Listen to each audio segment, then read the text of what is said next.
and that you did that book because of your doctorate thesis, correct? That is correct. I had to do a 150-page dissertation for my doctorate in theology, and I actually turned that into a book. And the book is called Drink Deep, and it's the whole story of the woman at the well in John chapter 4.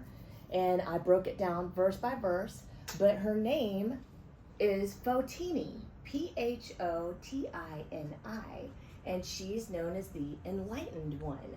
And supposedly, there was so much transformation that took place between her and Jesus at the well, so much transformation on her face that when she went back into town, the townspeople followed her because there was an aura about her and she literally glowed. The Enlightened One. She glowed with a light, which I think that you guys are glowing in here today, right now. Yes, well, you know, I look at you, you've been transformed. Literally, Rachel. And you, wherever you go, you share the love of Jesus. And I would love for you, would you tell us what you've been set free from? I would love to. It's my favorite thing to talk about, really. I might get a little emotional because it's so new to me still. Even though it's been 8 years that the Lord redeemed my life, it's just still so new and so fresh to me. This relationship with the Lord is everything to me, and it's deeply relational. Oh man, I just love the Lord so much. I was a drug addict for 25 years. And for 13 of those years, I woke up every single morning having withdrawals from either drugs or alcohol. And for those of you who don't know what withdrawals are, it feels like flu-like symptoms. Like I would wake up sick. I was so sick, and I had to have a fix in order to start my day. I had to have drugs or alcohol just to start my day for 13 years of my life. And my dad is a pastor. He's a local pastor here at Destin Methodist, where I'm a member now. And I always believed in God. I always felt like I kind of knew God. Maybe a different version of God than I know now. You know? I'm also a super happy Christian. That's for sure. I know what it was like to be dead or feel like I was living in hell, and so I have a lot of joy. And I say I'm chronically joyful now. I have chronic joy. I just can't help it. So I got set free from drugs, and also while I was a drug addict, I had a serious identity crisis, and so I had turned to the homosexual lifestyle, the gay lifestyle, same-sex attraction. I identified as a lesbian, and I lived as a lesbian for probably 30 years of my life. And oh man, there was so much confusion, so much disorientation, so much distortion. I was living in a bankrupt identity, looking for love in all the wrong places. Basically walking around saying, will you love me? Will you love me? And the first person who loved me, I would cling on to them, you know, just looking for love. But the whole time I believed in God. I was angry with God. I got really, really mad at him after a while because I started to figure out, why isn't he listening to me? Why isn't he helping me? And so, like Job, you know, I since I knew the Bible, I went to Christian school. I even went to Christian college for a little bit, raised on the front row of church. I knew the Bible.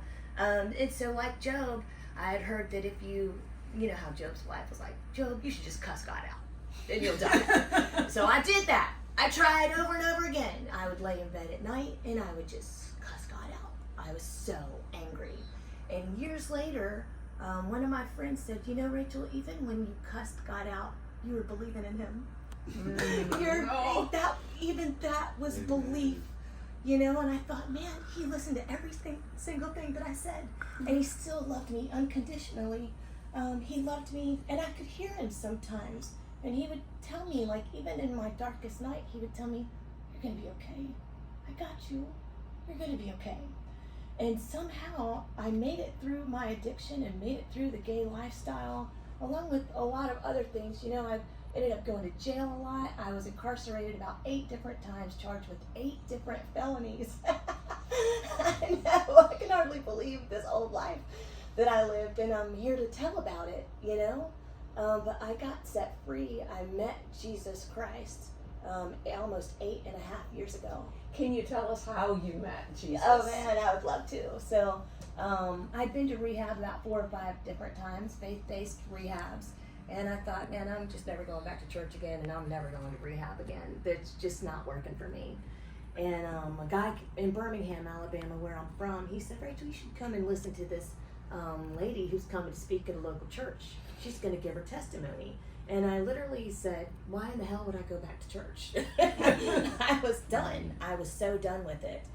And I ended up going. It was a miracle. Just a miracle of me being in church. That was a miracle in itself.